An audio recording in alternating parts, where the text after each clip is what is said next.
যার যার জায়গায় সহকারে থাকার আহ্বান জানাচ্ছি। আমাদের আগামী দিনের বাংলাদেশে যে নির্বাচন হবে, সেই নির্বাচনের মধ্য দিয়ে একটি সরকার প্রতিষ্ঠিত হবে।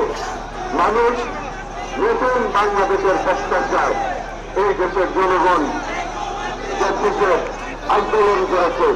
একটি সহমর্মিতার বাংলাদেশ চায়, সহযোগিতার বাংলাদেশ চায়, সাম্যের বাংলাদেশ চায়, গণতান্ত্রিক বাংলাদেশ চায়।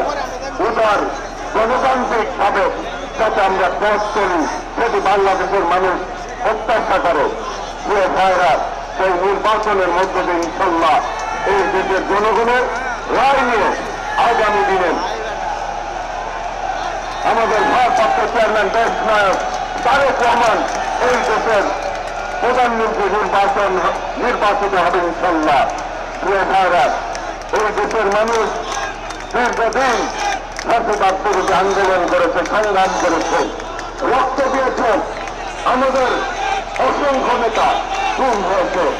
মিডিয়া চালু থেকে শুরু করে চৌধুরী আলম, সুমন, বাপু, জাতি, অসংখ্য নেতা আমাদের ভুল হয়েছে। অসংখ্য নেতা শহীদ হয়েছেন, খুন হয়েছেন, অনেকে জেলে নির্যাতন ভোগ করেছেন। কেন্দ্রের 7 লক্ষ নেতা কর্মী